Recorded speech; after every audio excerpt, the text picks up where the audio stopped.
నమస్తే, welcome to Andhraprabha. నేను ప్రశాంత్.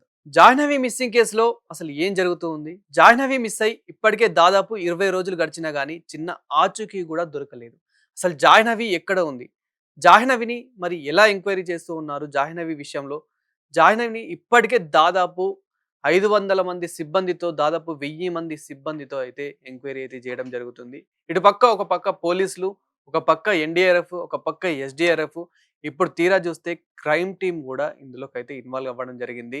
మనం చూసాము మొన్నటి వరకి పామాయిల్ తోట, ఏదైతే 40 ఎకరాల పామాయిల్ తోట ఏదైతే ఉందో, కాకినాడ జిల్లా తుని మండలం సిహెచ్ అగ్రహారం పరిధి మొత్తం వెతుకుతూ ఉండగా, మొత్తానికైతే ఆ 40 ఎకరాల పామాయిల్ తోటను కూడా విత్ డ్రోన్ల సహాయంతో, అదే విధంగా ఈ డాగ్స్ స్క్వాడ్స్‌తో ప్రతి ఒక్కటి గాలిస్తూనే ఉన్నారు. ఏదైతే ఆ కొండ ఉందో, ఏదైతే ఆ గుట్ట ఉందో, ప్రతి చెట్టున గాలిస్తూనే ఉన్నారు.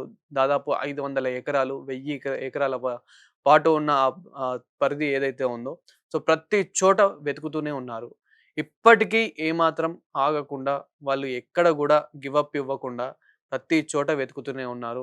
తీరా చూస్తే ఇప్పుడు క్రైమ్ టీమ్ గూడా ఇందులోకైతే ఇన్వాల్వ్ అయ్యింది. సో, అంతే కాకుండా ఇప్పుడు జాహ్నవి తల్లి ఎవరైతే ఉన్నారో, తీరా చూస్తే జాహ్నవి తల్లి ఇప్పుడు ఆస్పత్రిలో చేరడం అయితే జరిగింది. తన ఆరోగ్యం బాలేక ఆస్పత్రిలో చేరింది. అంటే ఇక్కడ తన కూతురు మిస్ అయ్యిందని చెప్పేసి అప్పటినుండి ఇప్పటివరకు వాళ్ళ తల్లిదండ్రుల ఆవేదన, వాళ్ళ తల్లిదండ్రుల బాధ, వాళ్ళ తల్లిదండ్రుల ఏడుపు మనం చూస్తూనే ఉన్నాము. రోజు రోజు ఎంత వాళ్ళ తల్లిదండ్రులు ఎంత తల్లడిల్లుతున్నారో మనమైతే చూస్తూనే ఉన్నాము. అదే బాధతో ఇప్పుడు వాళ్ళ తల్లి ఆస్పత్రిలో పాలైందనే చెప్పుకోవాలి. తన ఆరోగ్యం బాలేక. ఎప్పుడైతే జాహ్నవి మిస్ అయిందో అప్పటి నుండి ఇప్పటి వరకి తను సరిగ్గా తినకుండా తన అనారోగ్యంతో ఉండడం మనం చూస్తూనే ఉన్నాం. ఇదే క్రమంలో మనం ఒక్కసారి ముందు నుంచి చూసుకుంటే గనక జాహ్నవి మిస్ అయినప్పటి నుండి తన పెంపుడు కుక్క ఏదైతే ఉందో, వాళ్ళ పెంపుడు కుక్క, ఆ పెంపుడు కుక్క కూడా మిస్ అవ్వడం జరిగింది. తీరా చూస్తే 3 రోజుల తర్వాత అది తిరిగి రావడం జరిగింది. తిరిగొచ్చిన మళ్ళీ కొద్ది రోజుల్లోనే, మళ్ళీ 2 రోజుల్లోనే అది మరణించడం జరిగింది.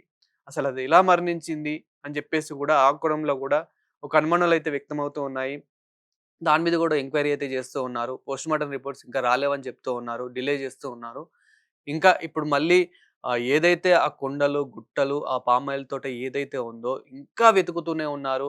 అదే విధంగా కొన్ని ప్లానింగ్స్ గూడా జేస్తూ ఉన్నారు. ఇప్పుడు ఏదైతే ఫినిషింగ్ ఏరియా ఏదైతే ఉందో, ఆ ఏరియాకి కొన్ని బొమ్మలు కట్టి, ఆ బొమ్మలకి మాంసం పెట్టి, ఏదైనా జంతువులు దాడి చేసుండొచ్చా? ఏదైనా మృగాలు దాడి చేసుండొచ్చా? అనే కోణంలో గూడా ఎంక్వైరీ అయితే చేశారు.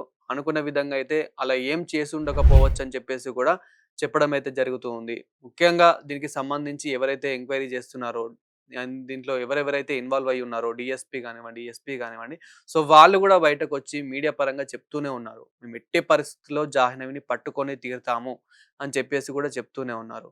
అదే విధంగా మనకి ఇప్పుడు క్రైమ్ టీమ్ గూడా ఇందులోకైతే ఇన్వాల్వ్ అయిన పరిస్థితి అయితే మనం చూస్తూ ఉన్నాము. తీరా చూస్తే మరి ఎవరిని ఇప్పుడు మళ్ళీ ఎంక్వైరీ చేస్తున్నారంటే గనక, ఎవరైతే ఆ పరిధిలో జీడి గింజలు ఎవరైతే ఏరుకునే వాళ్ళు ఎవరైతే ఉన్నారో, వాళ్ళని ఇప్పుడు సిన్సియర్‌గా వాళ్ళనైతే దృష్టి పెట్టినట్టయితే తెలుస్తూ ఉంది. ఇంటింటికి వెళ్లి ఇంకా ఎవరెవరైతే అక్కడ ఏరుకుంటూ వస్తారో, సో ప్రతి ఒక్కరినైతే ఎంక్వైరీ అయితే చేయడం జరుగుతూ ఉంది. ఇందులోకైతే క్రైమ్ టీమ్ గూడా ఇన్వాల్వ్ అవ్వడం అయితే జరిగింది. మరి జాహ్నవి ఎక్కడ ఉండొచ్చు? మధ్యలో మనం జూసాము జాహ్నవి మేమిక్కడ చూసాము, అక్కడ చూసామని చెప్పేసి కొందరు కామెంట్స్ గూడా జేయడం జరిగింది. ముఖ్యంగా ఒక కామెంట్ అయితే చాలా వైరల్ అయ్యింది. రాజమండ్రి బస్సులో మేము చూసాము అని చెప్పేసి ఒక వ్యక్తి కామెంట్ జేయడం జరిగింది. సో, ఆ కామెంట్‌ని గూడా దృష్టిలో పెట్టుకొని అక్కడున్న బస్ స్టాండ్ సీసీ కెమెరాల్లో గానివ్వండి, అంటే ఆ బస్ ఎక్కడ స్టార్ట్ అయింది, ఎక్కడెక్కడ ఆగింది, ఎక్కడెక్కడ సీసీటీవీ ఫుటేజ్ ఉంది అని చెప్పేసి కూడా ప్రతి ఒక్క చోట పోలీసులైతే ఎంక్వైరీ చేస్తూ ఉన్నారు. మొన్నటి వరకు మనం చూసుకుంటే గనక సీహెచ్ అగ్రహారం ఏదైతే ఉందో ఆ పరిధిలో ప్రతి చోట ప్రతి సీసీ కెమెరాని వెతకడం జరిగింది. దాని తర్వాత తుని మండలం ఏదైతే ఉందో తుని మండలం మొత్తం వెతకడం జరిగింది. ఇప్పుడు కాకినాడ జిల్లా మొత్తం వెతకడం జరుగుతూ ఉంది. ఇప్పుడు తీరా చూస్తే ఏపీ డిస్ట్రిక్ట్ మొత్తం గాలిస్తున్నారని చెప్పాలి జాహ్నవి ఆచూకీ కోసం.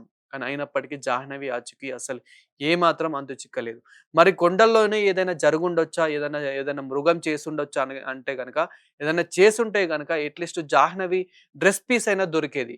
కానీ అట్లాంటి ఆచూకీ గూడా మనకి ఎట్లాంటి ఇది గూడా దొరకలేదు. మరి జాహ్నవి ఎక్కడుండొచ్చు? ఏదైనా మింగుండొచ్చా? ఏదైనా చేసుండొచ్చా అంటే గనక అట్‌లీస్ట్ ఏదైనా స్మెల్ అయినా వచ్చుండాలి. అట్‌లీస్ట్ బ్యాడ్ స్మెల్ అయినా వచ్చుండాలి. ఆ డాగ్స్ అనేది ఎలాగైనా పసిగడతాయి. కానీ అలాంటిది ఏమో ఆచూకీ దొరకదు.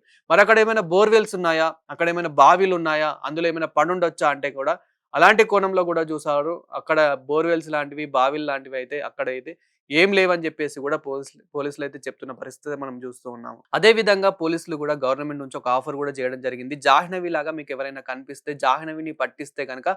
1,00,000 గవర్నమెంట్ నుంచి అందజేస్తాము అని జెప్పేసి గూడా ఒక ఆఫర్ గూడా తెలపడం జరిగింది. సో, మీకు గూడా ఒకవేళ జాహ్నవి ఆచూకీ గనక తెలిస్తే, జాహ్నవి పోలికలతో కనిపిస్తే గనక పోలీసులకి ఇమ్మీడియేట్‌గా మీరు ఇన్ఫార్మ్ చేస్తే గనక ఒకవేళ జాహ్నవి అయితే గనక మీరు రూ. 1,00,000 పొందే అవకాశం గూడా ఉంటుంది. అంటే కేవలం రూ. 1,00,000 కోసమని కాకపోయినా గానీ, వాళ్ళ తల్లిదండ్రుల ఆవేదన, వాళ్ళ తల్లిదండ్రుల కోసమైనా గానీ, ఈ చిన్న ఒక్క హెల్ప్ జేస్తే ఎంతో రుణపడి ఉన్న వాళ్ళవుతారు. ఈవెన్ మన ఆంధ్రప్రభ నుంచి గూడా డైలీ అప్‌డేట్స్ మనం ఇస్తూనే ఉన్నాము, చూస్తూనే ఉన్నాము. అయినప్పటికీ జాహ్నవి ఆచూకీ దొరకలేదు. జాహ్నవి ఎక్కడున్నా గానీ, జాహ్నవి క్షేమంగానే ఉండాలి. క్షేమంగానే ఇంటికి రావాలని చెప్పేసి కోరుకుందాము.